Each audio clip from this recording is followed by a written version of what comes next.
Hi everyone, welcome back to Chelsea Fan TV for your daily lunchtime stream. It's Nina here today, here to talk about all of the action that unfolded in Poland last night. Chelsea won the Conference League, came back from behind to beat Real Betis 4-1 and lift the last European trophy to complete the set. So here we are, guys, we've done it.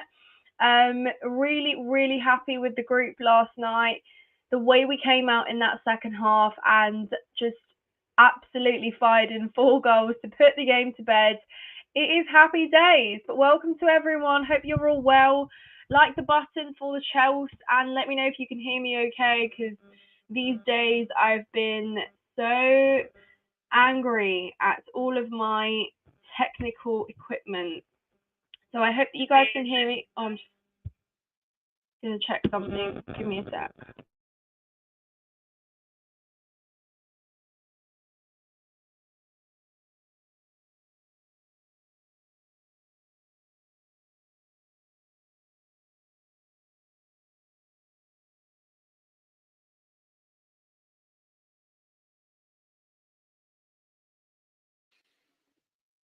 Right, I hope you guys can hear me now. Sorry about that. Yes, anyway, to the important stuff. Chelsea have won it all, guys. We are officially licensed to sing that song more than we were at the moment, because this really was the last one. But really happy, guys, overall. Like I said, had to leave it till the second half, but Dad and I were talking at the start saying Chelsea seem to fall asleep sometimes in the first half, but eventually we do come out in the second half and complete the job. So yeah, that's all that matters in the end. But to see some of the pictures, to see some of the players and the way that they have celebrated is really amazing. And yeah, we'll go through some of the photos and stuff for fun. It's a little celebrating stream. Talk about the game, let us know how you're feeling. Subscribe to Chelsea Fan TV so you can get involved in the chat as well. But yeah, really happy, guys. I mean, I said last night that to us fans, this tournament and this competition may mean nothing much, and it's definitely the inferior competition in Europe. However, for these players who haven't won much, if anything at all, this is a big deal. This competition is a big deal, and the first for many in their careers. So hopefully they can use that to go on and be fueled to win and crave even bigger and better trophies. We got to a final last year, but we didn't have it in us to overcome Liverpool. And you guys all knew the narrative at the time and all of the criticism that we received for not being able to do it, for lacking that, that ability and mentality to rise in a final and get the job done. So really pleased this group did it this year. It's all it is, guys. It's happy to actually be able to win a final against a team that did trouble us and made it difficult in that first half. Betis almost recognised that there is a disparity in quality there. We definitely were favourites, probably with them and Fiorentina for this competition, with them sort of below us, but we knew that they would cause us some issues. And I think in that first half, the way they came out, it's like they just wanted to score first no matter what happened. And that's what really did happen, because they fueled their fans so much with that first goal. The atmosphere really changed. And as much as you want to get behind your team and support your team, be loud, but unfortunately, fans do react to what they see on the pitch. And that first half really wasn't great. So it meant that we were being outsung, they were a lot louder, and until 60 or 65 minutes, those fans were believing that they would see their team maybe lift that trophy that day. But we then went and scored 4 goals. So just so brilliant, guys. I'm very happy for this group. They're such a likable bunch of players with not always the best quality, but always giving it their all. That they work hard for each other. They're all friends. They're all, rooting for each other. And honestly, there's just nothing better than seeing their hard work get rewarded with a trophy, no matter how big or small it is to us fans. But Let me say hello to some of you guys in the chat. Hello, Jamie. Hope you're well. Indeed, we are the champions. Big up to you, Jordan. Hope you're well, mate. We did win it all. Champions of Europe. You'll never sing that. Vamos, indeed, guys. Vamos. And who else to inspire the win than Enzo Fernandez's goal at first? I mean, I literally saw his goal and I was like, that is textbook centre forward header. Like, I mean, how he does it. The cross was obviously unbelievable, but just really, really amazing. Tom, hello, mate. I hope you're well. Good to see you. And yes, of course, we have won it all. Paul, good to see you in here. Best team in the world, always has been. Really, really great to see everyone so, in happy spirits. It's really been a good boost, and we're not taking these things for granted because this group has really struggled these last few years, and obviously us as fans with them. But it's just so rewarding in the end. But absolutely great, Neil. Good to see you in here. The substitutes were indeed the fuel for the turnaround, and we'll talk about the game in a little bit more detail. But yeah, guys, honestly, going into this one, I think we all felt pretty okay about it. I knew that this would be our real first test in the competition, having to play the best team till last, obviously, will certainly get to us in terms of there is obviously pressure. There's nerves when you're walking out in a final. Again, these players, it's not like John Terry's and Lampard's and Drogba's walked out last night in that final. Do you know what I mean? Like, these players, for them, this is the first time, mostly, of actually getting to this stage in a competition and having a trophy at stake based off the result at the end. So, again, not belittling it, not turning my nose up at it, and not looking down at this competition, because I know for the players it means everything. And as fans, our job is to support, is to be happy for them. So yeah, I certainly am happy. I'm the happy Chelsea fan today. Yeah, it was important from the start, and I certainly would have cared if we'd lost it. So we got to have the same energy with winning it. But honestly, guys, when we saw the starting lineup, and we will get into the kind of ins and outs of the actual game now that the emotions have sort of settled, but the starting 11, I think, raised some eyebrows for all of us, didn't it? I mean, let me know your thoughts, but collectively, judging by the discourse online before the game, I mean, why on earth was Reece James not in that starting 11? Huh? What was that about, guys? I know that Maresca alluded to the fact there'd be rotation, but I certainly didn't think Reece James would be left out of the starting lineup in this game, because regardless, again, treating this as a final like any other, because that's what it is, I didn't think it was sensible to leave your captain out of the team, especially in this environment where the players are, again, looking to their captain for guidance. Games where this season we've really struggled, but Reece James, since returning from injury, has been such a crucial factor, guys. If you remember how many times, whether off the bench, whether starting and coming off, he has had an impact and has been the Reece James we know.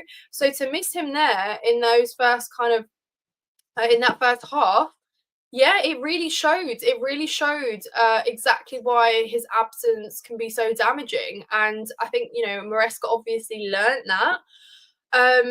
But, I said to Dad at minute 20, I was like, I literally really want Maresca to be so cutthroat right now and just take him off, because already 1-0 down. I think we were lucky not to concede again in that first half. It just seemed like Betis was so desperate to get the upper hand on us, because they almost just wanted to come out and instantly go for it. Like, there was no messing around. Like, with us, every time we had the ball, we just wanted to get a bit of a feel for it, get some possession going. We weren't able to string many passes, but for them, it was like, as soon as you see sight of ball, that's it. It is literally goal only, one route to goal. And with how well worked that goal was, the opener, excuse me, like, obviously it was crap to see as a Chelsea fan, but it was a very well worked goal, and that is exactly what we were missing, that directness, that just kind of killer instinct. It was a fantastic finish from them as well. But it really did mean that we continued to struggle. If anything, we actually relaxed even more when conceding in that first half. It seemed like our heads dropped, and we thought, nah, surely not tonight, Chelsea, surely not. But it only seemed to have fueled Betis with this extra kind of layer of confidence. And by doing that, it was like we were confidence was extracted from us as well.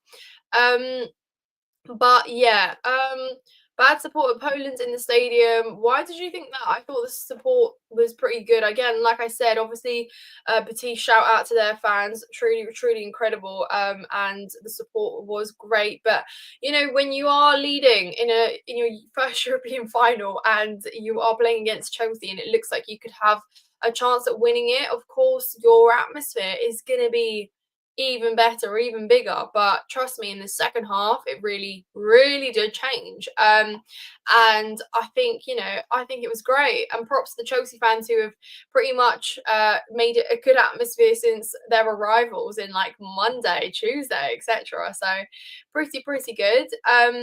Neil asks, why has Malo's form dropped so low? Obviously, yeah, massive point of criticism for yesterday. Malo Gusto, I think, arguably was the poorest performing player on the pitch in that first half. He was at fault for the goal, but again, I think I place blame on Maresca for that, because he kind of hung him out to dry, as he has done in a lot of games this season. Now, we all know that this whole kind of inverted experiment that Maresca likes to make does work for Cucurella, but it doesn't work for Malo Gusto. And that has been a big part of why he has regressed as a player this season, and why he just doesn't look comfortable at all. And he has been shifted around so much to a point where we've just completely lost the idea of where Malo Gusto, where he can play best, and so does he. But you could see every time, he was in those spaces, he lost the ball, he was easily intercepted, he left all that space in behind. And, with how much pace Betis have up front, well, we were just completely exposed. And all of the threat was coming down that right-hand side, even though prior to the game, it was anticipated down the left-hand side. And, I just think that with Maresca's choice to invert Gusto was more of the fact that he wanted to use Cucurella as that kind of solid occupier of Anthony on the flank, because he wasn't getting forward at all, was he? He was very, very composed in the fact that there weren't that many runs like Cucurella usually makes to help us offensively, because again, should we get hit on a counter, Anthony is very fast. Obviously, Anthony didn't do much yesterday at all, so that proved to be fine in the end. But with how Gusto was utilised, it certainly wasn't good enough. And he is so young as well. We all forget Gusto was incredible filling Reece James's boots last season, but it is also very true. As much as we criticise all of our other younger players for being hot and cold in and out, the same applies to Gusto, because I think he's 21 or 22 years old and still so much to learn. But again, the way that he's been utilised by the manager, I think Maresca has hindered his development more than he has actually developed him as a player, because of the way that he has used him. So when we talk about players, whether they work under this system, for what Maresca has envisioned for Gusto, hasn't really worked.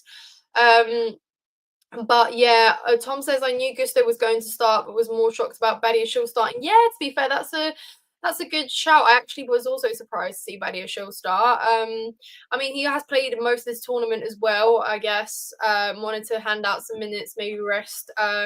Cole will introduce him a little bit later, but yeah, it was actually quite strange. As I told you, Maresca would get the job done. He did indeed. Enzo. I'm so happy for Enzo and Caicedo, guys. I mean, just caps off a wonderful season for both of them, because, yeah, do I need to say more? Hit the like button, guys, if London is blue. 83 of you guys in here. Hit the like button for the Chelsea. Hit the like button for even hopefully bigger and better trophies in the future, guys. We've completed what we set out to do this season. We know that there is work to do for next year, but yeah, let's hit the like button though, guys. Currently on 36 likes. It's all about 80 of you in here. Please hit the like button and show your support and love for the Chelsea. But Chelsea, the youngest squad, beat an experienced Spanish team. It was a tough test, but for us, we got the job done. Yeah, I did love all of the kind of memes at the end about Spanish teams not losing finals, etc., etc. With that, you guys will remember the Ashley Cole one. Yeah, where German teams don't lose on pens. I think that was the one. But yeah, no, a real good day for them to actually come together and win a final, and not just that, but actually come from behind and score 4 goals to put the game to bed and to give us something to be excited about, to give players who have honestly deserved it. You know, Enzo, Caicedo, player of the season, getting that last goal, so like just what is it, a full circle moment. And you know, Jadon Sancho, probably best goal of the night, superb, really well crafted. Nicholas Jackson's goal, yeah, maybe the most impressive. That was definitely all Cole Palmer there, because I mean, it literally hit him to get into the back of the net, didn't he? But yeah, we'll talk about Nicholas Jackson as well a little bit later on. While we're still on the positive notes, we can discuss some of the other performances. But yeah, honestly, really great. Oh, Delap. Hang on a minute, guys. What have I missed? Let's get some news up. Has Fabrizio tweeted something? Yep. Yes, he has. Okay, let's get this up then, guys. Just quickly turn our attention to this, because seriously, it is a pretty big part of all right, let me just get this up for you. Thanks for people that let me know in the comments. Let's go Fabrizio. I mean, that was pretty much sort of hinted at yesterday that would be a pretty big focus of today, isn't it? So let's just bring this up for you. Here we go. So as we can see it, oh, there we go. Right then, so Fabrizio, Chelsea are prepared to seal Liam Delap deal soon after positive talks with the striker again this week. Delap gives his preference to Chelsea project and now is expected to follow with formal steps, including a 30 million release clause to be triggered. Deal is underway. Well, guys, pretty much as expected. You know, we knew that Chelsea would be all over this Delap move because he certainly fits the profile in terms of still young, has had a Prem experience, well, just a year in the Prem under his belt, but has experience, has scored goals for Ipswich, pretty much been one of the better forwards in the Prem. But I think, you know, with him coming to Chelsea, there's a lot of questions surrounding, is he the sole solution, or do we need to bring someone else? And I certainly am sitting with the fans that say we need to bring in someone else also, because I think he's a great addition. I don't think he's a great solution in terms of he is the sole piece missing. Maybe I could be wrong, but I don't know. I just think the one thing that fills me with confidence or a little bit of maybe belief is the fact that a lot of the goals that he created, he did himself, and there were a lot of them were individually crafted, solo kind of at Ipswich. Whereas when he comes to Chelsea, he'll have maybe a lot more people creating for him. We do have playmakers. We need goal scorers as well. But, you know, in terms of feasibility, it's pretty much the most feasible one at this current moment for us. And, you know, it was, of course, said that there was interest from Manchester United. I think Delap was pretty much just waiting around to see how these kind of how the end of the season plays out for both clubs. But, you know, it's just really funny to see the preference of the Chelsea project. Clearly, you know, this is now going to be a big incentive, guys, for how we approach players in the transfer window, because a lot of our, you know, our owners of recruitment, everyone's been banging on about how players arriving are incentivized by the thought of this project getting to, you know, a good point. And that's how we're attracting players. And that they can now say, present the Conference League trophy, say, here we go, this is our project. We have won a final now. We have gotten back into the Champions League football. Come join us. It's going to be great. So that is how I think we're going to approach players in summer. And, you know, when a lot of fans say, I don't know how Chelsea get these players, what do they say to them? This is what they say to them. This is what they say to them. And that is exactly how. But to be fair, Delap isn't one of those players that is necessarily going to be itching about playing Champions League football. Obviously, he would like to, which is why he's made the choice. But in terms of, you know, players who have had, you know, years playing in Europe or whatever, they can be picky with the clubs they go to. But with Delap, he'd just be happy to stay in the Prem. He'd be happy to, you know, play in the Champions League. It's a massive, massive move for him anyway. So I don't doubt that he'd be delighted to join Chelsea, to be honest. Like, why would he? So yeah, prepared to seal a deal then. We can expect that to be pretty much wrapped up. I knew it would be one of the first things we'd do in summer anyway. Straight in there. Feasibility, 30 million release clause. Yeah, they're going to see it as a pretty low risk signing, someone that definitely fits the category of the players that we have recruited. But you know, I like to believe that, as they said, we will be going in for someone else, because I think we definitely need to bring one more in. I think they said that, you know, we'd get a striker, we'd get a winger as well. But for me, I definitely think that we need another option there, as a centre forward. And, you know, loads of people might say, oh, well, you've got Mark Guew as well, who got some minutes yesterday, but he's 18. And, you know, Nicholas Jackson, he isn't good enough to be our sole number 9. Even yesterday with the goal, he would, I'm sorry, guys. Someone said sign Hermione too. I don't know why Hermione is trending on my Twitter. But yeah, she is. Anyways, big up Harry Potter. Gyökeres would absolutely be sick. I totally agree with this.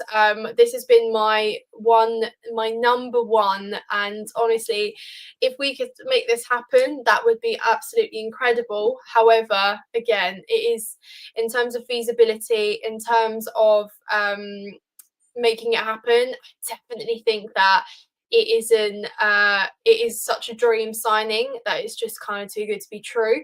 But you never know. You never know, because there we go. Imagine Gyökeres, Delap and Jackson as strikers for next season. Prem is as.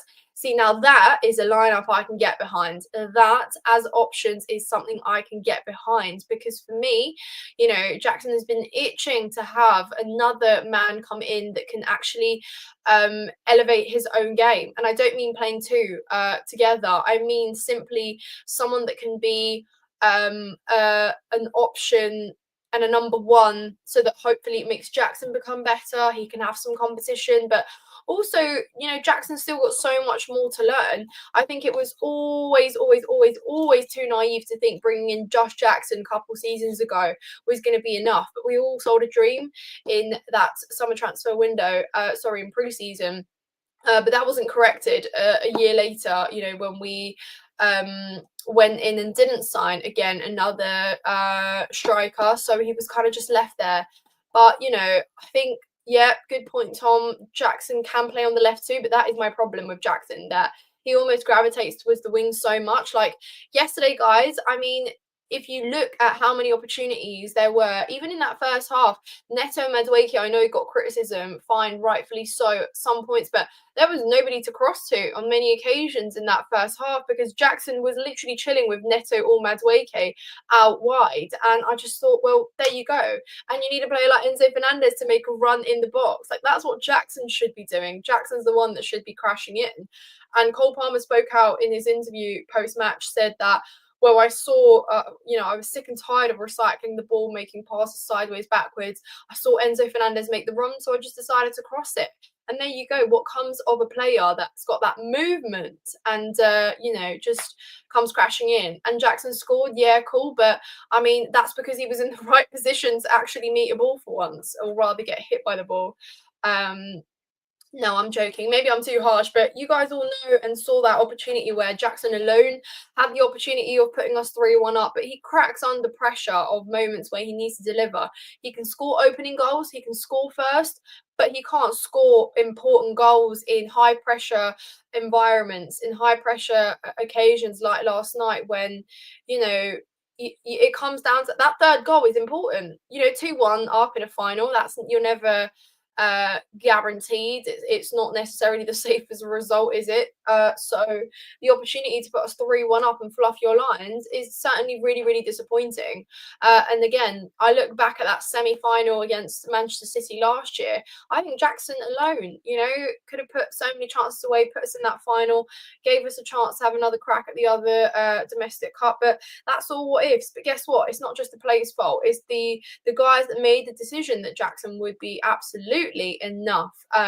So yeah, I agree with everyone that's saying we need somebody else as well. But honestly, let me just bring this up once more for you.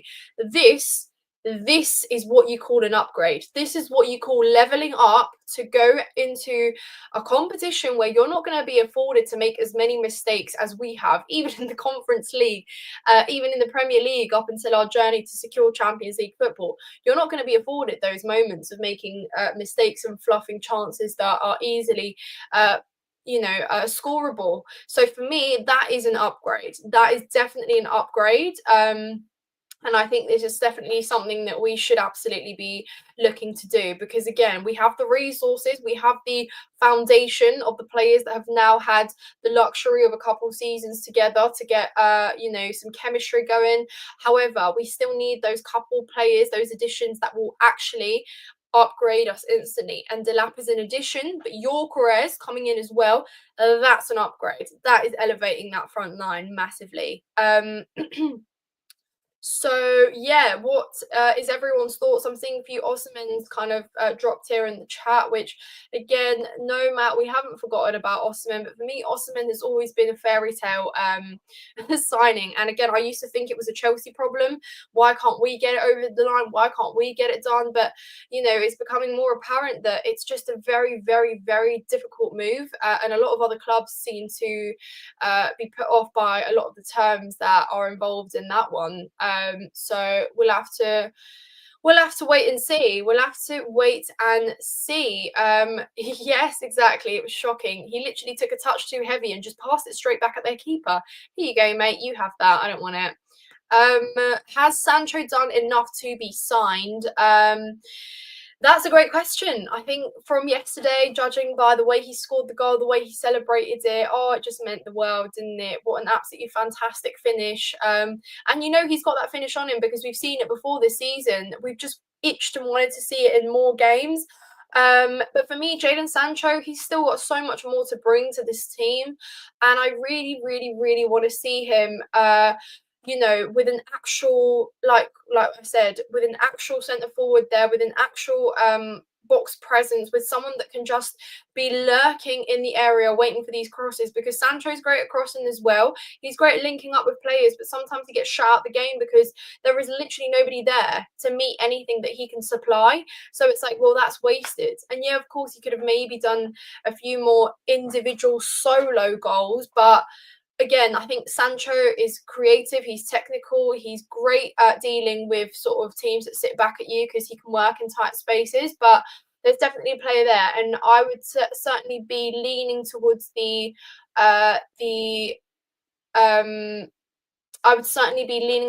prospect of keeping Sancho. Let me know if you guys agree or disagree, but I just think that, again, so much, guys, has been, for me, left as a big what if because of the fact that I think in terms of a out-and-out number 9, we have lacked it this season. And I'm sorry, I know Jackson had a good start to the season, but for me, he has always been a player that can score you an opener, that can score you a goal first. But when it comes to moments to deliver in high-pressure environments, he fluffs his lines. And again, it's a young thing, it's an inexperienced thing, but it's also being instantly, when you arrived at Chelsea, being placed as that guy. Like, he was never going to kick start and be that guy. But also, I can't just see him staying where he needs to stay. And so many of these players that we have said give time to this and that. Well, certainly with actually seeing someone like a Yorker there, so much more could have happened. Like, do you know what I mean? So much more could have happened. It's going to be so much more straightforward, and it's definitely something that we can do. So yeah, no, it's going to be interesting to see what other calls we make. But I am banking on the fact that they have said would bring in another striker as well. But I hope it's not a situation where they feel like we've got Delap, Jackson, and Mark Yu, because for me that isn't something that I'd necessarily be ecstatic about. And I don't think it best equips us for next season. Yeah, so Jordan says if we get Delap deal done and dusted and get another quality striker like Yorkerez, where would you play Jackson? Is he going to be a bench warmer? No, look, he can absolutely still be involved. He can still be someone we play. I don't know. We've got enough quality wingers, especially with some of the arrivals that are coming through next year. But for me, it doesn't necessarily mean that Jackson has to go. I just think that he never should have been the only sole kind of number one, and that's where we went wrong with him. So I think he could actually benefit from coming in and having someone that starts games, that he can compete with, that he can learn from, that we can turn to as a big game player. Because you get into a situation like, say, take for instance now the last couple games where Jackson was suspended. Who do you turn to? Like, who do you actually turn to? And it's not just a case of, oh, he's suspended. Even when Jackson was playing, who was our best substitute for him? Well, we often saw Tyreek George in the last kind of couple games replace him. Mark Yu obviously was injured, so that potentially would have been a substitution, but nobody else. And that's a problem, because I think next season we need game changers on the bench. We haven't had the luxury of having a player sat on that bench that could come on and win you a game. And again, I think it's all about strengthening that bench, because let's be real, it seemed like we started out with a lot of depth, joking around about the A team and the B team. But seriously, guys, in a lot of these Premier League games, towards the end of our run, Maresca was just banking on the starting 11 doing a job, because really, who do you turn to on the bench? And I think that is a massive thing that we need to address. Delap and Ekitike, Jackson is gone, my feeling. See, guys, that's another one that you bring up. I personally am not a massive fan of this Ekitike prospect. Let me know what your thoughts are. I mean, I can't say I've watched, I've watched him in games and I've watched the full 90 of Ekitike. That would be a lie. I haven't. But in terms of the question, does he instantly come in and is he an upgrade on Jackson, is the question that I am asking. Because again, for the price tag, for what you're paying, for the experience he has, because like Jackson, he's pretty much having a breakout season like Jackson was in La Liga. So again, you have to look at that criteria, you have to look at the money you spend. And my feelings is, if we're going to spend that money on a Nekatike, go and get me a Yorkerez. If you have that money, then go and get me a Yorkerez, or at least try and get yourself in a position where you can have some edge in that deal, or actually go and be serious about potentially getting that over the line. So that's my problem with the Ekitike signing. We do turn to Cucurella to goals, guys, and Enzo Fernandez. And I said this yesterday. Can someone please tell me how many goals Enzo Fernandez has scored with header goals? Because I'm pretty sure he has scored a fair few of the header goals, and so has Cucurella as well. I know he wasn't as involved in terms of our attack yesterday, because his job was very, very different yesterday, and we all know what that was. But in terms of goals scored, I don't know, is it a good thing or a bad thing that Enzo Fernandez is the one that scores our headers? Because again, that was an absolutely beautiful goal from him yesterday. And trust me, I've seen that goal replicated even last season. So I'd be really, really interested to know, can someone go and research how many header goals Enzo Fernandez has scored? Because what a player. What a player.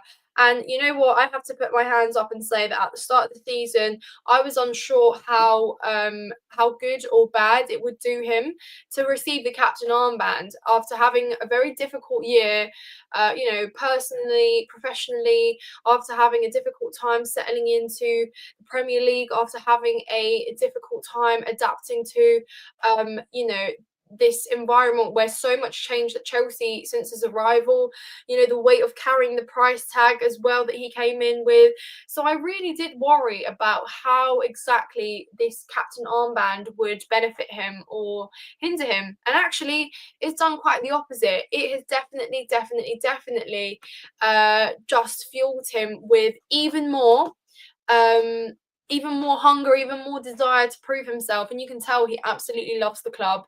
So, you know, shutting down all of those little whispers that we've seen in the last couple of weeks about him potentially moving away.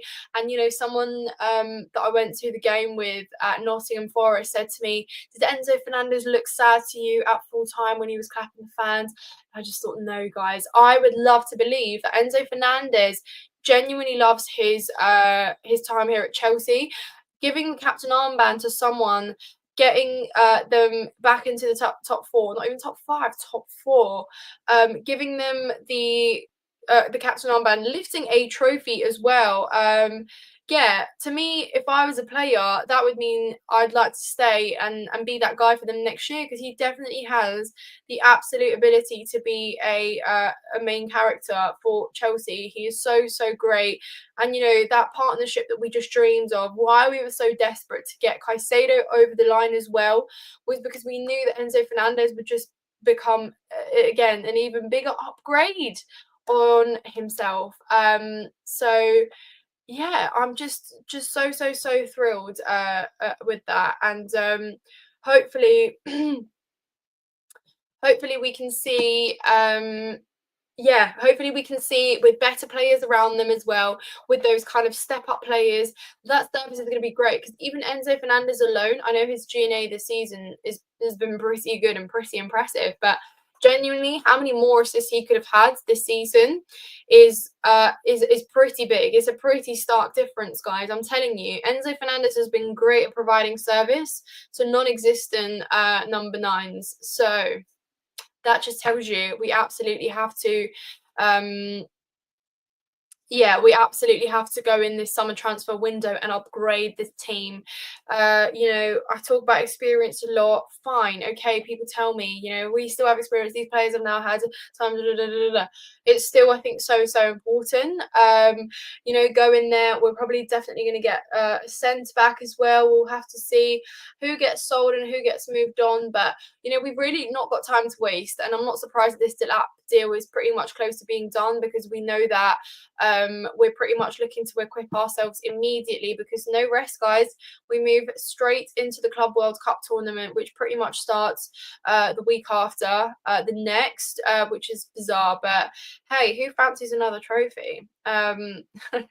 So yeah, no time to rest. Pretty much have to get business done quickly, and we have to show how serious we are. But again, I'd like to think that with the fact and the thought that we've got Champions League football next year, we do have we still are a couple players of away from being like the best we can be, and at least seeing this team with a complete number 9, someone up front that has been the guy that we have missing, not just last year, not just the year before, but just since forever.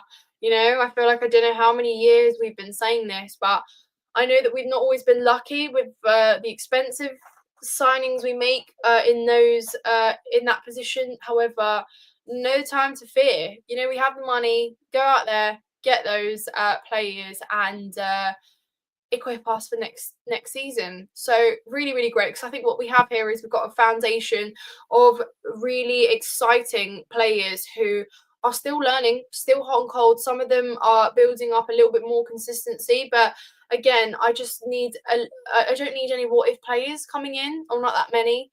And to me, a player like Ekitike still seems what if. A player like Sesko still seems what if. And I don't really want to bring in someone who I'm going to have to be told, be patient with him. He needs a couple years, because I think we need to be moving past that. I get that this is the project. I get that this is the model. But, you know, both things can be true. You can still bring in someone like Yorkeres. But, guys, I just feel like this is too much of a dream and too much of a fairy tale to actually be true. Ned says, if we go for Delap, surely he could ask the question how much he will play, and he will want the first team football. So maybe a problem if we want two strikers. Honestly, I don't think Delap would be. I'm trying to think of a really nice way to say this without being rude, but like I don't think he can be that picky at the moment with how much game time he gets, because again, he has an opportunity to stay in the Premier League and do something he hasn't done, go and play in the Champions League as well. So I think he still will get loads of minutes. I still think, he will get loads and loads of game time, but I just think that we do need another striker. And some people say, oh, like, who's got three strikers, or four even nowadays? Trust me, three is exactly what we need. So yeah, bring in a top winger, Jay says, then Delap and Jackson will complement each other well in the 9. Yeah, well, obviously we've got some exciting youngsters coming in summer, and it's going to be great to see how they slot into this team. But again, I think I'm so just raring for that number 9, because I know they tried to compensate with bringing in like Neto and Sancho, etc. When we didn't sign a striker last summer, but Neto never has been a goal scoring winger. You look at the years he spent in the Premier League, he's not got many goals. That's not really his thing. Neto is much more of a creator, he's much more of a playmaker, but what's the point when you've got nobody to create or playmake for? At least nobody's going to get on those chances. And often people get annoyed at Pedro Neto for his spamming of crosses, but I truly love them. I just think they're going to waste, because again, we're missing that guy. So you don't need to be a genius to see that Jackson really struggles in the role that he's been given, and he's just not there. Keep Sancho Rain says, let's just go through the comments, guys. Let me know, keep or return Jadon Sancho. I want to know your thoughts. Let me know, keep Jadon Sancho or send him back. I mean, one loanee from Man United had a great game last night, and that was he was in blue. But yeah, I'd be interested to know, guys, what do we do with Jadon Sancho? Does Jadon Sancho have a future here at Chelsea, or are you just done with him? You've seen enough, you don't mind him going, take the L, let's go. Got a few keeps. Yeah, keep, why not? Keep Sancho, keep 100%. So yeah, there you go. Keep. Look, a lot of people saying keep. I echo that. I absolutely agree with you guys. I think Jadon Sancho has still so much more to show as a player, and I think I can see already how much a change of environment has already lifted him, not just as a footballer, but just as a human being, because we do forget that players are human beings sometimes, but they are, and it really does show when he's happy where he is. He's getting on with everyone. He clearly has a good relationship with Maresca from what I can see from their encounters on match days, and I just think where a player feels good, he can almost have a good development there. And next season, again, with players coming in with a better environment, Sancho is going to be a great choice. I'm always happy to see him, even if he's on the bench as well, because at least you can say, well, bring Sancho on. That's something different. If he's not already on the pitch and he's not already playing, he's still an exciting player that you could just turn to and say, well, bring Sancho on and just see what he does, see what he can do. But he's got a great goal on him. He has definitely got a good shot on him. He just needs to shoot more. We could definitely get some more goals from there. Again, in terms of technical ability, creativity, his tricks and flicks, he's got that in his locker. And I just think for his sake, I'd just be really happy if we did keep him, because I don't think he'd be happy going back to United. And again, just so nice to see him, and the way that he celebrated his goal. It was just really great to see. There was a lot of discourse about Neto and Madueke yesterday, of course. I totally understand the criticism. I think Neto and Madueke, for me, should have switched flanks from the get-go. They obviously did further in towards the first half, but I don't know why Madueke was on the left. I don't think he plays well on the left. He looked very out of position, and he just seemed like he was struggling big time. So I'm not too sure why that choice was made. Obviously, he corrected it because he did switch them. But in terms of substitutions, though, let's just give Maresca some credit on the substitutions, because I do think that they were pretty sensible, very well measured, and he hands out minutes to some of the players who, let's be real, nice touch to bring on the players who basically have been the reason why we got to the final or have played the games in the Conference League that got us to this stage. You know, Mark Gue, who was pretty much joint top scorer, wasn't he? There's Bruhel, he's been playing in the Conference League all season. I'd argue that is... No, I'm not going to finish that sentence. That would be rude. But you know where I'm going with that. So it's nice to see that, you know, he gave some minutes to these players. Obviously, you know, Sancho coming on, getting his goal, but just I think everything really did make sense that he did on the pitch. Obviously, he brought on Colwell as well. Betis was on a yellow, so that just needed to be done to prevent any potential disasters there. But yeah, very, very, very sensible subs. And I think, you know, Maresca has taken rightfully a lot of criticism. It has been warranted, but in these last kind of couple games, the way he has handled substitutions and has managed games, I'd say, yeah, well done. You've rectified mistakes. You made a mistake in the setup, but you didn't, you know, you weren't so adamant on seeing that through to the end of the game. You made changes, and for that, I can say fair play. For that, I can absolutely say fair play. How would I sum up Maresca's first season? I'd say well done for getting the job done and for fulfilling the expectations that were set out at the start, which were get us back into the Champions League football and win us the Conference League. I think I would have loved to get have gotten further into the domestic cups, but you know, that's just something for next season. But overall, I'd say well done for fulfilling the expectations. However, I think that, sorry guys. However, I think that there is still a lot for you to improve. As a manager, there are a lot of things that I'm not completely trustworthy of.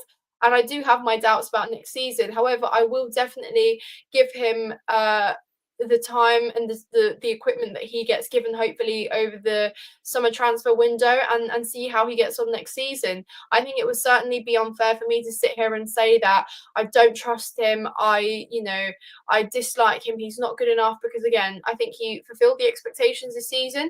It wasn't all pretty, definitely did make things a little bit trickier, but equally a lot of our players as well did let him down on different occasions. So it's a combination of factors why we had the season that we did.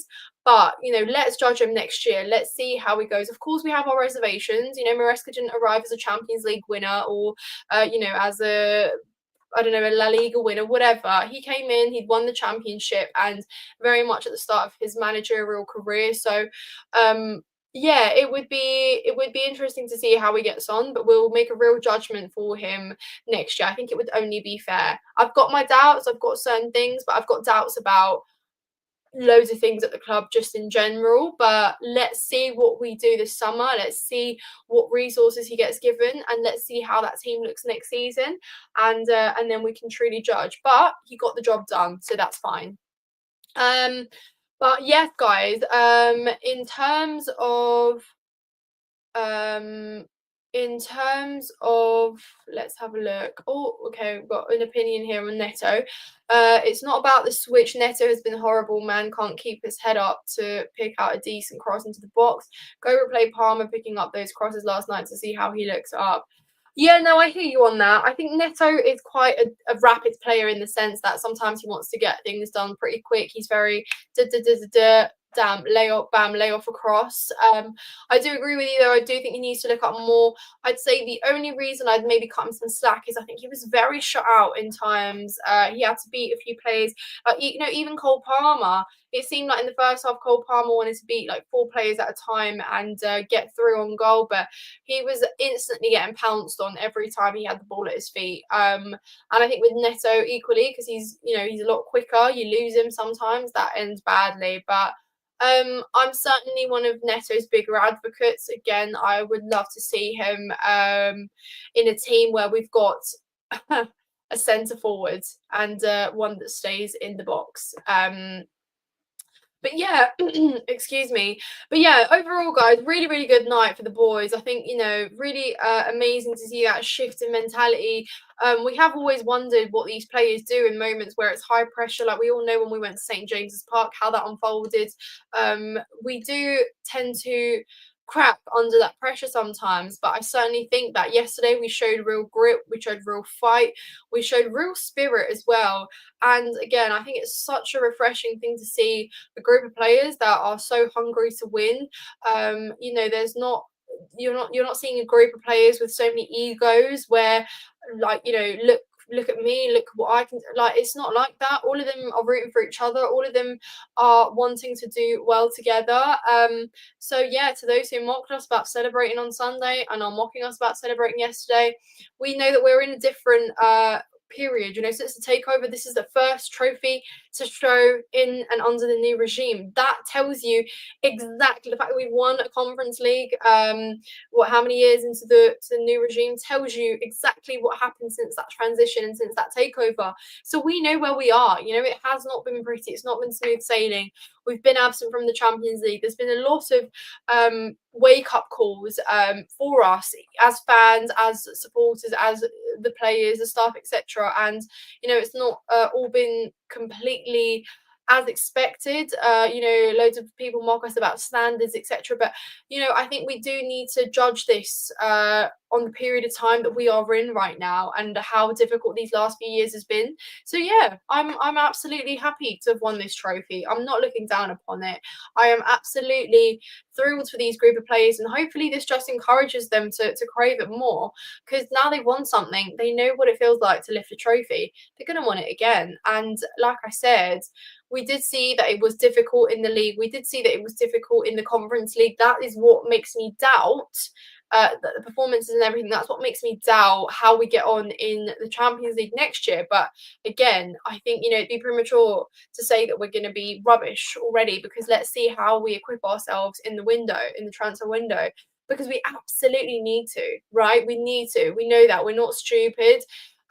We get that in the Champions League, it's different gravy. You're not going to get afforded to make the mistakes, and some of the mistakes that we have, even in the Conference League this year, you're not going to be afforded all the time in the world and all the mistakes, because you know, you get in there and you make a mistake, it can be costly. You could be out the competition for just one mistake. So yeah, it's a completely different ball game.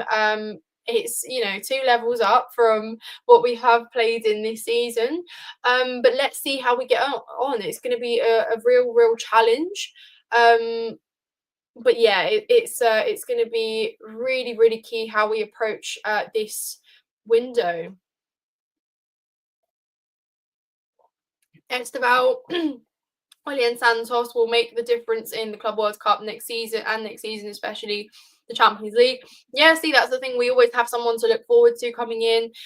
We have these exciting players. Obviously, Santos is probably the one that all of us Chelsea fans are all equally as curious about. But you know, it is exciting. It certainly is exciting to see these players arrive. But we know that we do need solutions rather than additions. We need solutions, and I think that's a real key factor in how we approach the window and next season. But I think there's an equal measure of excitement and belief here, because again, we do now have Champions League football to offer. Let's be real, that was going to be a massive deciding factor in the players that we're out there to attract. But it's one thing to attract a project like without actually a project like Conference League, and it's another thing to say, look, we've got Champions League football. Yes, we are in this project, but look, we won the Conference League this year. These group of players who arrived with pretty much nothing to show on their CV have won now something. They've been competitive. They've gotten themselves one way or another in the top 4. This is what we can offer. You know, you can play in the arguably the best league in the world. So that is a real driving force. So for those who worried about attraction and how we would attract these players, fear not. We've still got it there, right? We still have it there. I'm happy with the end result of the season. If Maresca builds, I want top 4 with ease, domestic trophy, and into last 16 of the Champions League. I think that is a perfectly sensible expectation, to be honest with you. You know, top four, with ease being the key word there, convincing top four finish. A domestic trophy, I've been saying this, I've been to far too many finals at Wembley that have just ended in sadness. I would love to go to Wembley and win a domestic cup. I don't look down on an FA Cup or a Carabao Cup either, let me tell you that. It'd be great to win one of those. So yeah, Tom, I'm with you on that. And then last 16, we tend to do quite well when we get, you know, into the knockout stages. Last 16, I think, is achievable as a minimum, as a benchmark. I do like that. Hopefully though, you know, so obviously we're entering the Champions League for the first time in the new format that it's been in this season. So again, that'll be interesting to see how it plays out as fans. That will be something that we haven't seen our team do.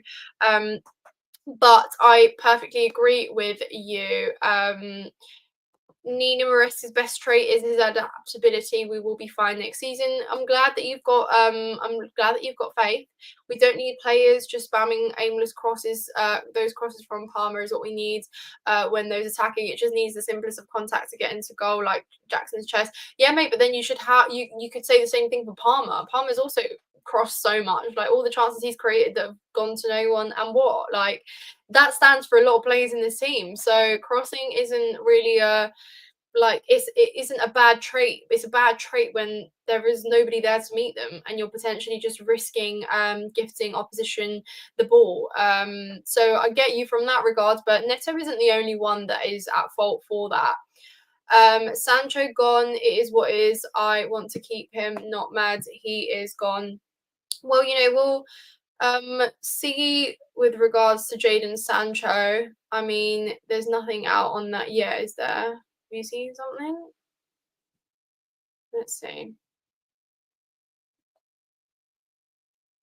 No, nothing yet, I don't think. But we'll see how that plays out. But I think a lot of us would like to keep Sancho. I think, you know, we could definitely, yeah, Tom, me too, mate. Honestly, scarred from 3 finals to Liverpool. Yeah, no comment. No comment. In fact, I think we should be awarded 2 trophies for getting to Wembley, winning a cup and beating Liverpool. That should be 2 trophies for all the damage that they have caused us. But yeah, again, like I'm glad you bring it up because that's a real indication of where we were last year in that final and how this group just couldn't manage under that pressure and couldn't deliver in that environment at Wembley. Again, to do that last night. I know it's a different competition, different tournament. However, again, to win that final and to do it the way we did, that is an indication of growth. Which centre back would I prefer? Is it Gay? Yeah, I'm a big fan of Mark Gay. I think, you know, if you want to go for a centre back who has had, you know, a real great impact for his team, not just at club level, but you know, he was fantastic for England as well, and displays real good leadership and captain qualities there. I think that's going to be actually a great addition to the back. And I think again, Gehi would slot right in. So I'm definitely open to the thought of Gehi. I would also like to bring in someone a little bit. No, Gehi is experienced, fine, but maybe someone else as well, depending on who goes and what that kind of business looks like.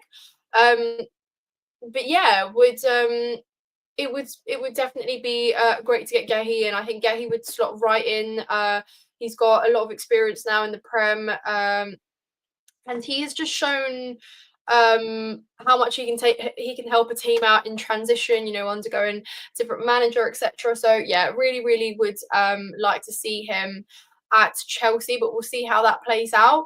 But yeah, guys, just before we wrap up the show, how is everyone feeling about the summer transfer window? Are you guys all feeling positive that we can get our business done and actually going for players who will elevate us, or are you just a little bit scarred from all of the other transfer windows where we seem to have big ambitions and just had to settle for some prospect signings and some what ifs? Obviously, it seems that, you know, we'll get some solid news on Delap and how that finalizes. I'm pretty sure we'll have it done pretty much in the next week, if that, because again, yeah, we're straight in for him, so we'll have to see how that plays out, what the terms are with that one. But yeah, it seems that it's pretty close. So I'm excited because I like to think that, you know, with Champions League now to present, to offer, we can certainly have that traction again. There's obviously a lot of Premier League clubs swooping in and looking at players that we're also being linked with. And I think this is probably going to turn out to be one of the most exciting windows we've had. You know, you see the way Liverpool are moving, you see City, you see you know, Arsenal snooping in around for loads of different players. So I think it's going to be really interesting, actually. And hopefully Chelsea can equip themselves with a real fiery squad, the perfect blend of players who have settled in together over the last couple of years, and new solutions, as I like to call them, not additions that are solutions. So that would be really great. But yes, guys, I hope that you have enjoyed this stream. Thank you so much to everyone who joined me and stuck around. A reminder to hit the like button if you haven't done so already, and subscribe to Chelsea Fan TV as well. Make sure you check out all the fan cams from Poland last night. They're all uploaded on the channel, as is the vlog that Alex uploaded. It's a really brilliant vlog, guys, and you get all of the journey, arriving in Poland, the fan zones, everything. So check out the vlog as well, and check out my channel as well if you'd like to see more content from myself. It is linked in the description down below. It's Nina's Chelsea Corner, and you can also find my Instagram, TikTok, Twitter, all linked there with my YouTube channel. Thank you so much, guys. I hope you all have a lovely rest of your weekend, and we'll be back with all the transfer news straight into the Club World Cup, guys, and of course up the Chelsea. And remember, we have officially won it all. Take care, guys, and I will see you very soon.